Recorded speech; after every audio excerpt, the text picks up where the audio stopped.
Everybody, अभी pre board की exam चल रही है स्कूल्स की और क्लास 10 सीबीएसई मैथ्स का पेपर एक स्कूल का मेरे पास आ गया है। पेपर देख के बहुत ही अजीब फीलिंग आ रही है कि ऐसे कैसे पेपर्स निकाल सकते हैं बच्चों के लिए। थोड़ी बहुत ही दिक्कतें होंगी, दिखाता हूं मैं आपको। रियली आपको ये बताना चाहता हूं कि ये पेपर्स में क्या क्या हो रहा है।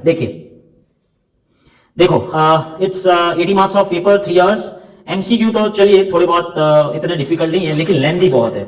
एमसीक्यूज में बहुत टाइम जाएगा, लेकिन मैंने बच्चों को बोला था कि कभी भी एमसीक्यूज पहले अटेम्प्ट मत करना। कोई भी पेपर हो मैथ्स का, प्री बोर्ड का या बोर्ड का, 80 मार्क्स का, पहले एमसीक्यू मत अटेम्प्ट करो, क्योंकि टाइम कंज्यूमिंग है।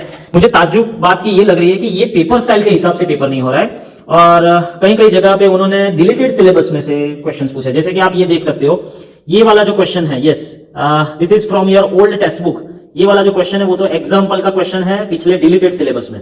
हाँ, वहां पे ax अपॉन कुछ ad अपॉन ऐसा कुछ पूछा था, यानी कि एरिया वाला कंसेप्ट लेना। तो एरिया वाला कंसेप्ट तो ट्रायंगल में है ही नहीं, वो तो डिलीट हो गया।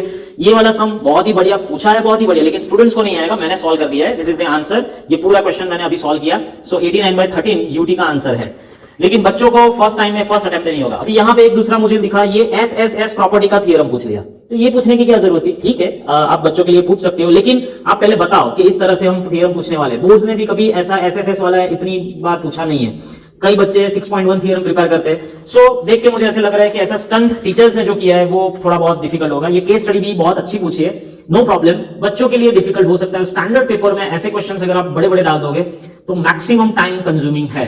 तो आप अगर आप प्री बोर्ड एग्जाम्स ले रहे हो, अगर स्कूल्स की एग्जाम्स हो, तो उनके कॉन्फिडेंस बिल्डअप होना चाहिए। दैट इज अवर मोटो। मैं भी यहाँ पे प्रिपरेशन कर रहा हूँ। ये मेरी प्रीवियस ईयर की अभी बुकलेट मैंने बाहर निकाली, आप देख सकते हो। सिर्फ मैंने पीवाईक्यू क्वेश्चन सॉल्व करवा रहा हूँ। देखो आप 722 from the first part and second part के 1150, यानी 1100 क्वेश्चंस मैंने पीवाईक्यू में से पिछले 5 सालों से मैंने निकाले हैं। तो वही प्रिपरेशन अभी फर्स्ट फेज पे मैं कर रहा हूं। यहां पे सब कुछ आ गया। ये वाले क्वेश्चंस जो डिलीटेड है वो कभी भी बोर्ड्स ने अभी तक नहीं पूछे। तो मेन मेरा ऐसा कहना है, पेपर निकाल सकते हो, जितना भी डिफिकल्ट चाहे वैसा पेपर निकालो, कोई प्रॉब्लम नहीं है। लेकिन बच्चों के लिए सिर्फ सोचना पड़ेगा कि उनका कॉन्फिडेंस बिल्डअप हो रहा है, उनके कॉन्फिडेंस की धज्जियां तो नहीं उड़ा रहे हम।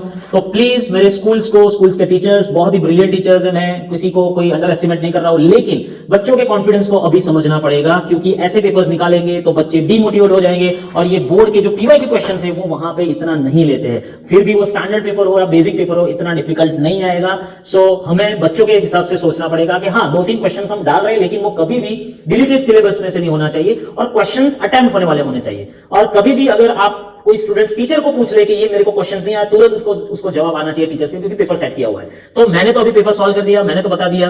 तो होप ये अगली बार ऐसा ना हो, क्योंकि बच्चों का कॉन्फिडेंस, बच्चों का करियर इंपॉर्टेंट है।